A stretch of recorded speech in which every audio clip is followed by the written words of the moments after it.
শীতের ঝোড়ো ব্যাটিং কিন্তু চলছে। আজ কলকাতার সর্বনিম্ন তাপমাত্রা 12.4 ডিগ্রি সেলসিয়াস। আমাদের প্রতিনিধি ঐশী মুখোপাধ্যায় সরাসরি রয়েছেন আমাদের সঙ্গে। ঐশী, আগামী কয়েকদিন কেমন থাকবে তাপমাত্রা? দেখো, আগামী কয়েকদিনও তাপমাত্রা এরকমই থাকবে, এর থেকে কমতে পারে 1-2 ডিগ্রি, এমনটাই কিন্তু আবহাওয়া দপ্তর সূত্রে খবর। গতকাল আমরা দেখেছিলাম স্বাভাবিকের তুলনায় 1.2 ডিগ্রি তাপমাত্রা কিন্তু বেশি ছিল, তবে আজকে দেখা যাচ্ছে ফের পারদপতন হয়েছে, 1.4 ডিগ্রি পারদপতন হয়েছে এবং সে কারণেই কিন্তু 12র ঘরে নেমেছে কলকাতার তাপমাত্রা। উত্তরবঙ্গের ক্ষেত্রে কিন্তু 9 থেকে 11 ডিগ্রির মধ্যে রয়েছে তাপমাত্রা এবং দার্জিলিংয়ের ক্ষেত্রে তা আরও কম, 3 থেকে 4 ডিগ্রি। তোমায় জানিয়ে রাখি যে সকালবেলার দিকে কিন্তু যে হালকা থেকে মাঝারি কুয়াশার সম্ভাবনা তা কিন্তু আগামী কয়েকদিনের জন্য রয়েছে, এমনটাই কিন্তু পূর্বাভাস। অর্থাৎ দক্ষিণবঙ্গের ক্ষেত্রে কিন্তু সকালবেলাতে হালকা থেকে মাঝারি কুয়াশা দেখা যাবে বিশেষ কিছু জায়গায়, এবং উত্তরবঙ্গের ক্ষেত্রে তা কিন্তু অন্য রকমের 50 মিটারেরও কমে নেমে আসতে পারে দৃশ্যমানতা। সেখানে কিন্তু ভারী যে ঘন কুয়াশা তার কিন্তু সতর্কতা ইতিমধ্যে রয়েছে এবং উত্তরবঙ্গের ক্ষেত্রে কিন্তু শীত আর একটু বাড়তে পারে, পারদপতন হতে পারে। আমরা গতকাল যেমনটা দেখেছিলাম যে 1.2 ডিগ্রি যখন পারদ বাড়লো তখন মনে করা হচ্ছিল যে আগামীতে হয়তোবা এই শীতের প্রভাব কমতে থাকবে, তবে আজকে দেখা যাচ্ছে 1.4 ডিগ্রি কমেছে। সেক্ষেত্রে বলাই যেতে পারে যে আগামী কদিন কিন্তু তাপমাত্রা কমবেই। ধন্যবাদ ঐশী। অন্যদিকে আইপ্যাক কাণ্ডে চাপানোতরের মধ্যেই এবার রহস্যময় মেসেজ সামনে আনলেন তৃণমূলের রাজ্য সাধারণ সম্পাদক। সোশ্যাল মিডিয়ায় চ্যাটের স্ক্রিনশট পোস্ট করে কুণাল ঘোষ দাবি করেছেন কেন্দ্রীয় স্বরাষ্ট্রমন্ত্রীর দফতর থেকে এই তল্লাশি নিয়ন্ত্রণ করা হচ্ছে, যদিও এই মেসেজ ভুয়ো বলে দাবি করেছেন বিরোধী দলনেতা।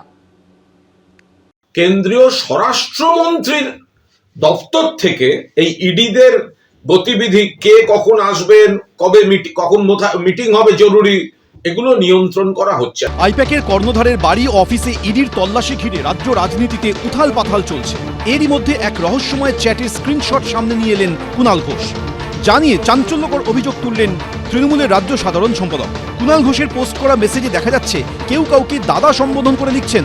আমাদের সূত্রের খবর, সহকারী ও ডেপুটি ডিরেক্টর পদমর্যাদার 13 জন ইডি আধিকারিক কাল সকালে C5014 এবং SG263 নম্বর ফ্লাইটে কলকাতায় আসবেন। মহারাষ্ট্র থেকে একজন আগামীকাল দুপুরে কলকাতায় আসবেন। এছাড়াও একজন সাইবার বিশেষজ্ঞ গুলশন রায় আজ রাতেই যাবেন। স্বরাষ্ট্রমন্ত্রীর ব্যক্তিগত সচিব সাকেত কুমার জানিয়েছিলেন কাল সিজিও কমপ্লেক্সে একটি জরুরি বৈঠক রয়েছে। এই ইডির তল্লাশির বিষয়টা, এটা কেন্দ্রীয় স্বরাষ্ট্রমন্ত্রীর অফিস থেকে নিয়ন্ত্রিত হচ্ছে কিনা এটা একটা বিষয়। দুই হচ্ছে এই গোটা বিষয়টা আবার দাদা বলে সম্বোধন করে কোনো ব্যক্তিকে সেটা জানানো হচ্ছে, কেউ জানিয়ে দিচ্ছেন, সেটাও একটা গুরুত্বপূর্ণ বিষয়। কারণ কোনো অফিসারকে জানালে দাদা শব্দটা লিখবেন না। দাদা শব্দটা সাধারণত কোনো রাজনৈতিক ব্যক্তির ক্ষেত্রেই কেউ প্রয়োগ করে থাকবেন, যদি সত্যি হয় মারাত্মক।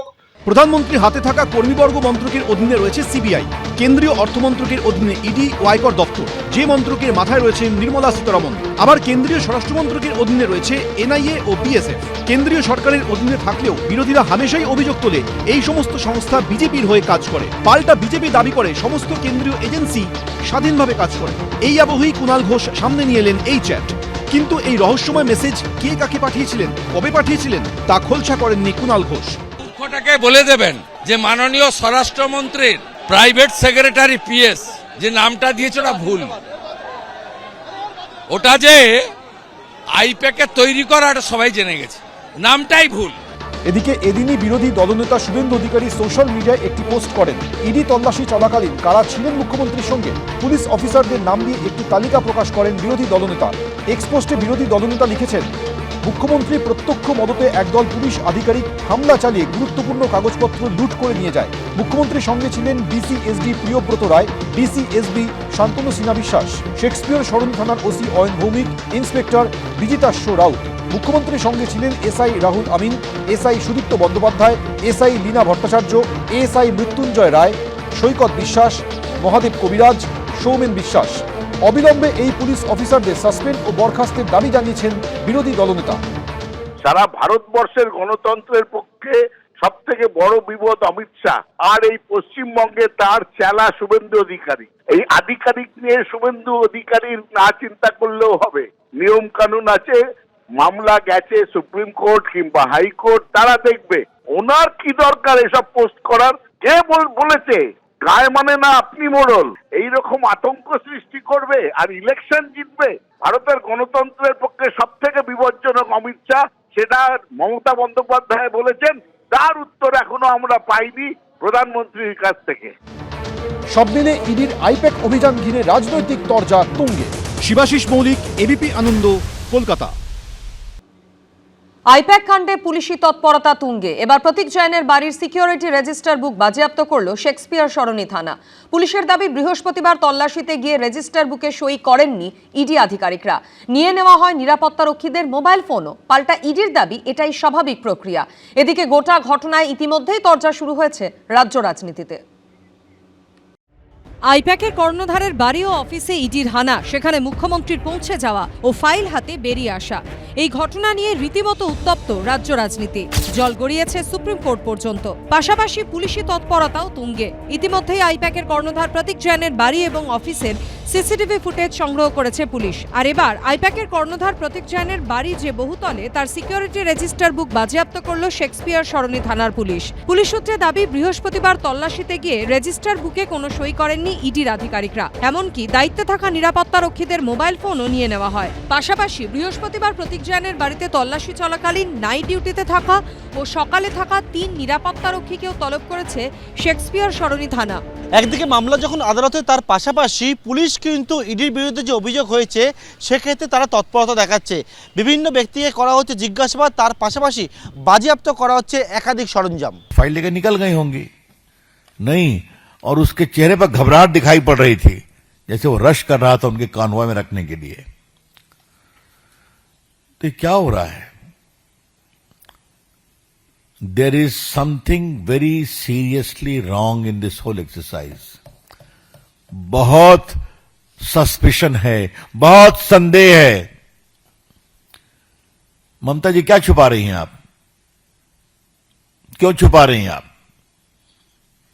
ये सिर्फ उनके उम्मीदवारों का नाम और रखने में हम लोग सब लोग कंसल्टेंसी फर्म को नियुक्त करते हैं, कंसल्ट करते हैं, तो ऐसा क्या सीक्रेट था वहां पर? একদিকে যখন ইডির বিরুদ্ধে এমন অভিযোগ তুলছে পুলিশ, সেখানে পাল্টা এনফোর্সমেন্ট ডিরেক্টরেটের সূত্রে দাবি, যে কোনো তদন্তের ক্ষেত্রে এই নিয়ম মেনেই কাজ করে থাকেন আধিকারিকেরা। এটাই স্বাভাবিক প্রক্রিয়া। সেক্ষেত্রে নিয়ম না মেনে থাকলে সবটা জানাজানি হয়ে গোটা প্রক্রিয়া ব্যাহত হতে পারে। আমরা তো জানি ইডি যেখানে কিছু যেতে পারে, এটাই জানি আমরা। কারণ লোকাল পুলিশকে বলে যাওয়া মানে তো যার কাছে যাবে তাকে বলে যাওয়া। লোকাল পুলিশকে বলে যাওয়া মানে তৃণমূলের যদি লোক হয় বা তৃণমূল সরকার যদি কাছের লোক হয়, তাহলে তাকে বলে যাওয়াটা সমান। ইডি কোথাও যদি টেকনিক্যাল কোনো ভুল করে থাকে বা কিছু করে থাকে, কোর্ট দেখবে। আজকে 6 বছর বাদে প্রতীক জৈনের কাছে কেন, যখন তাদের হাতে তৃণমূলের প্রচারের তথ্য ভান্ডার? ভোটের মুখে এই তল্লাশির নামে রাজনৈতিক হানা এবং তথ্য চুরির চেষ্টার পেছনে তো সেটা সামনে চলে আসবে। লাউডন স্ট্রিটে প্রতীক জৈনের বাড়ি ও সেক্টর 5-এ আইপ্যাকের অফিসে ইডির তল্লাশি নিয়ে ইতিমধ্যেই অজ্ঞাত পরিচয় ইডি আধিকারিক ও সিআরপিএফ এর বিরুদ্ধে শেক্সপিয়ার সরণি থানা ও বিধাননগরের ইলেকট্রনিক্স কমপ্লেক্স থানায় 3টি এফআইআর দায়ের করা হয়েছে। শেক্সপিয়ার সরণি থানার 2টি এফআইআর এর মধ্যে একটি খোদ মমতা বন্দ্যোপাধ্যায়ের অভিযোগের ভিত্তিতে, আর অন্যটি পুলিশের স্বতঃপ্রণোদিত মামলা। অন্যদিকে মমতা বন্দ্যোপাধ্যায়ের অভিযোগের প্রেক্ষিতে বিধাননগর কমিশনারেটের অন্তর্গত ইলেকট্রনিক্স কমপ্লেক্স থানাতেও একটি এফআইআর দায়ের হয়। অন্যদিকে হাইকোর্টের পর সুপ্রিম কোর্টেও গেছে ইডি। সোমবার সুপ্রিম কোর্টের প্রধান বিচারপতির দৃষ্টি আকর্ষণ করতে পারে কেন্দ্রীয় এজেন্সি। ক্যাভিয়েট দাখিল করেছে রাজ্য সরকারও। পার্থপ্রতিম ঘোষ ও রাজীব চৌধুরীর রিপোর্ট, এবিপি আনন্দ। এবিপি আনন্দ, এগিয়ে থাকে, এগিয়ে রাখে।